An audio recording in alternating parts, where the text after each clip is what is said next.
청와대 대변인까지 지내고 다시 고향 광진으로 돌아왔습니다. 네, 안녕하세요. 광진 사람 고민정입니다.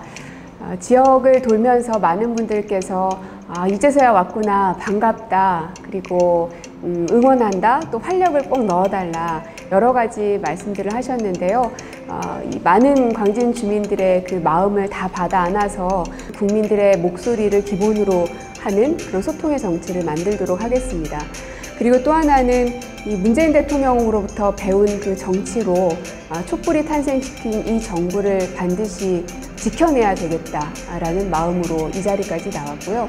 광진에서 국회의원인 고민정은 원팀을 이룰 수 있는 그런 이 가교라고 생각이 듭니다.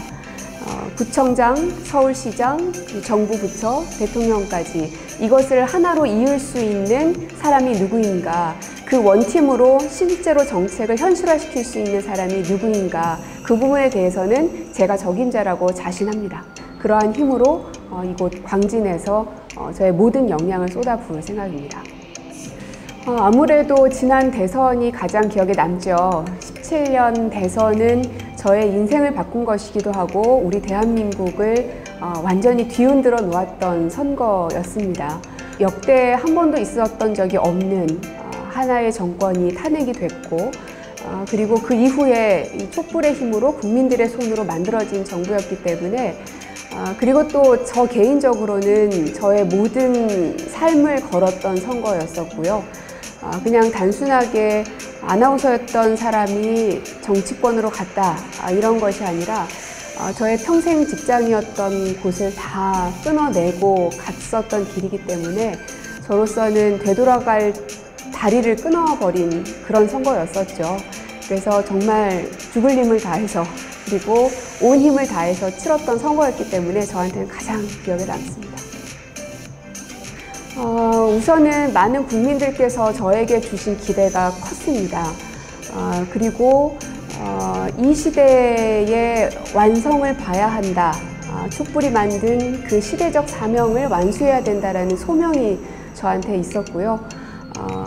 이것들을 놓치지 말고 내가 할 수 있다면, 반드시 누군가 해야 한다면 해봐야 되겠다.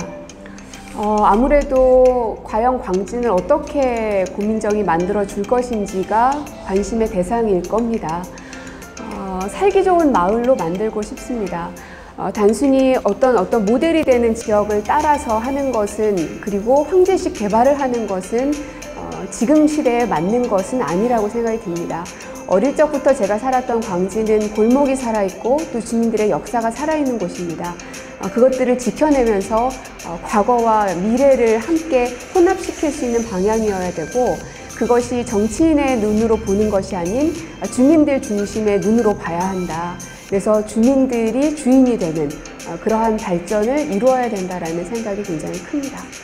여러 가지 현안들이 있을 텐데요. 이 여론조사를 해보면 주거환경 개선에 대한 요구들이 굉장히 많으십니다.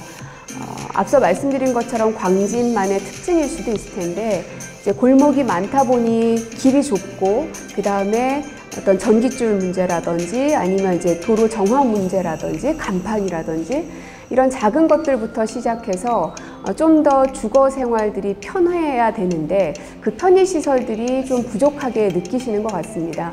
그래서 지금은 지역 주민들을 만나면서 애로사항들을 많이 듣고 있습니다. 전통시장 상인들을 만나기도 하고요. 아니면 그런 골목 상권에 계신 분들, 또 학부모님들, 이런 분들 많이 만나면서 어떻게 개선되어야 할 것인지를 많이 듣고 있어서 이런 것들을 이제 공약으로 정리도 해야 되겠고, 차후에도 제가 이제 국회에 가게 된다면 어떻게 입법화 시킬 것인가, 그게 이제 저에게는 숙제로 남아 있는데요. 그래서 우리 광진 주민들에게는 하나의 국회의원을 뽑는 선거라기보다는 고민정이라는 사람을 통해서 본인들의 법안을 만드는, 그래서 고민정을 통해서 이 광진을 바꾸고 고민정을 통해서 이 촛불의 완성을 시키는 그러한 말들이면 좋겠습니다. 청와대 국민청원이 있었을 때 초창기에는 여러 가지 갑문을박이 있었습니다.